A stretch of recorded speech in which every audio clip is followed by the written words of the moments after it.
Olympic Olympic Olympic Tokyo 2020 में India के लिए अब तक का सबसे बेस्ट मेडल टैली। भारत ने पूरे 7 पदक जीते, जिसमें से एक गोल्ड नीरज चोपड़ा ने जीता, 2 सिल्वर मीराबाई चानू और रवि कुमार दाहिया, साथ ही साथ 4 ब्रॉन्ज पीवी सिंधु, लवलीना बोगेन, बजरंग पूनिया और 40 साल बाद मेडल जीतने वाली हमारी मेंस हॉकी टीम। सभी को ढेर सारी बधाइयाँ। लेकिन क्या भारत अच्छा परफॉर्म कर पाया? कुछ मायनों से देखें तो हाँ, इंडिया ने अच्छा परफॉर्म किया। जैसे फर्स्ट टाइम 7 मेडल्स, 13 साल बाद गोल्ड। लेकिन कुछ मायनों में इंडिया की टीम वो कमाल नहीं कर सकी। हाँ, भारत ने लंदन 2012 के मुकाबले एक मेडल ज़्यादा जीता, वो भी गोल्ड। लेकिन इस बार हम लंदन ओलंपिक से 41 ज़्यादा खिलाड़ी ले गए थे, ऑलमोस्ट लंदन ओलंपिक से 1.5 गुना ज़्यादा। लंदन ओलंपिक में हमने 13 स्पोर्ट्स में पार्ट लिया था और टोक्यो में 18। लेकिन success is success. Tokyo Olympic ने इंडिया में स्पोर्ट्स को एक नई पहचान दी है और हर भारतीय आज इन पर गर्व कर रहा है। सब अश्योर हैं कि पेरिस 2024 में भारत सर्वश्रेष्ठ प्रदर्शन देने वाला है। तो क्या सिर्फ इन्हीं 7 मेडल विनर्स ने अच्छा प्रदर्शन किया? जी नहीं, ऐसे कई एथलीट हैं जिन्होंने मेडल तो हासिल नहीं किया, लेकिन एक नया कीर्तिमान रचा। बात तीरंदाजी की करें तो वर्ल्ड नंबर 1 हमारी दीपिका कुमारी क्वार्टर फाइनल में पहुंची, जहां उन्हें कोरिया के तीरंदाज से हार मिली। वहीं उनके पति अतानु दास अपना प्री क्वार्टर फाइनल 1 पॉइंट से हार गए। टेनिस में अंडरडॉग सुमित नागल ने पहला मुकाबला जीतने के बाद अपने दूसरे मुकाबले में वर्ल्ड नंबर 2 रशिया के मेडवेडेव को कड़ी चुनौती दी, लेकिन वह हार गए। गौर करने वाली बात यह है कि इसी सुमित नागल ने 2019 यूएस ओपन में रॉजर फेडरर, टेनिस के सबसे बड़े खिलाड़ी में से एक, के सामने एक सेट जीता था। सुमित नागल वाकई में एक उभरता सितारा है। 9 बॉक्सर्स के खेमे में भले भारत एक ब्रॉन्ज मेडल ही जीत पाया और हमारी सबसे बड़ी उम्मीदों में से एक मैरी कॉम को राउंड ऑफ 16 में 1 पॉइंट से हार मिली, लेकिन सुपर हैवीवेट कैटेगरी में एक खिलाड़ी ने बताया कि जज्बा किसे कहते हैं। 32 वर्ष के सतीश कुमार ने अपनी पहली बाउट जमैका के ऊंचे कद के बॉक्सर से 4-1 के स्प्लिट डिसीजन से जीता। इस मुकाबले में सतीश की आंख और ठुड्डी पर कट्स आए और उन्हें 13 टाँके लगे। इस मैच के बाद जब उनकी अपने घर बात हुई तो उनकी पत्नी ने रोते हुए अगला मैच न खेलने की जिद की। लेकिन भारतीय सेना का यह खिलाड़ी कुछ कर गुजरना चाहता था। क्वार्टर फाइनल में उन्होंने शिरकत की, जहां उनका मुकाबला उज़्बेकिस्तान के बॉक्सर जलालोव से हुआ, जो कि 2019 वर्ल्ड चैंपियनशिप के गोल्ड मेडलिस्ट थे। सतीश भले ही यह मुकाबला हार गए, लेकिन हर भारतीय के दिल में उन्होंने अपनी छाप छोड़ दी। टेबल टेनिस में भारत के 4 खिलाड़ियों ने शिरकत की, जिनमें मनिका बत्रा भारत की ओलंपिक में टेबल टेनिस मैच जीतने वाली पहली खिलाड़ी बनी। उन्होंने लगातार 2 मैच जीते, लेकिन तीसरे में उन्हें ऑस्ट्रिया की पोल्कैनोवा से हार का सामना करना पड़ा। वहीं शरद कमल और सुतीर्था मुखर्जी ने भी अपना एक एक मैच जीता।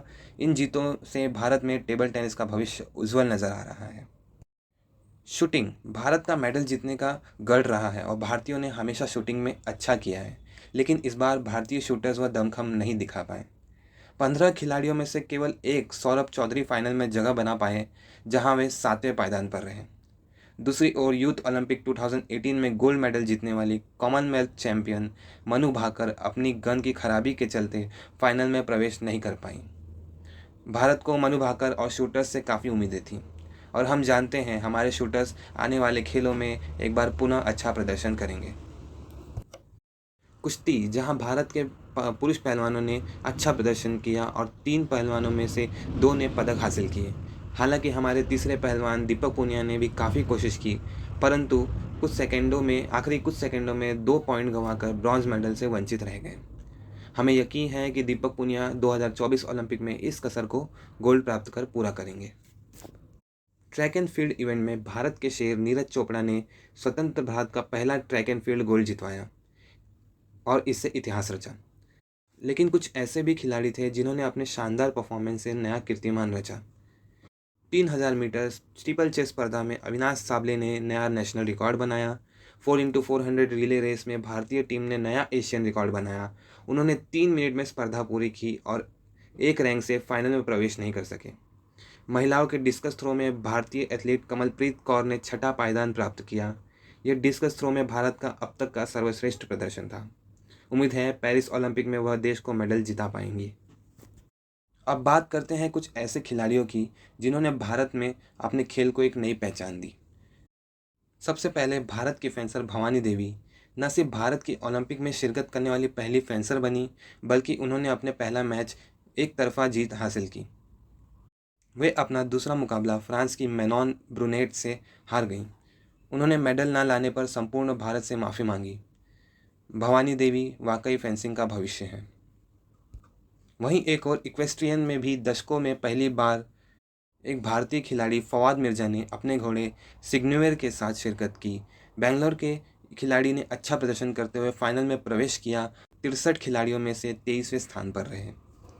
गोल्फ में नामुमकिन को मुमकिन करते हुए 200वें वर्ल्ड रैंकिंग की खिलाड़ी आदिति अशोक ने चौथा पायदान हासिल किया। वे सही मायनों में कुछ फीट की दूरी से मेडल से चूक गईं, लेकिन 60 खिलाड़ियों में वर्ल्ड क्लास खिलाड़ियों के बीच चौथा स्थान प्राप्त कर उन्होंने इतिहास में अपना नाम अर्जित कर लिया। उन्होंने गोल्फ को एक नई पहचान दी। हम आशा करते हैं कि पेरिस में वे पदक पक्का जीतें। साथ ही हम महिला हॉकी टीम के प्रदर्शन को नज़रअंदाज नहीं कर सकते।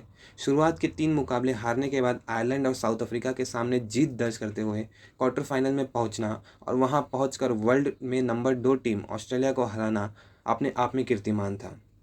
यह पल टोक्यो ओलंपिक में सबसे सुखद पल था। हालांकि भारतीय महिला टीम चौथे पायदान पर रही। ब्रॉन्ज मेडल मैच में ब्रिटेन को टक्कर दी, परंतु एक गोल से ब्रिटेन की टीम ने जीत हासिल की। इस हार के बाद भारतीय महिला टीम का आंसुओं से तर होना कि इतना करीब थे हम, सच में आंखों में आंसू आ गए। यह सही मायने में चक दे परफॉर्मेंस था और पुरुष महिला दोनों टीमों के लाजवाब प्रदर्शन से प्रतीत हो रहा है कि भारत हॉकी में पुनः पैर जमाने वाला है। सभी भारतीय एथलीटों को ओलंपिक में शिरकत करने और देश का परचम लहराने के लिए ढेर सारा धन्यवाद। भारत को यकीन है कि हमारे खिलाड़ी आने वाले खेलों में बेहतर प्रदर्शन करेंगे और खेलों को भारत में नई पहचान देंगे। धन्यवाद।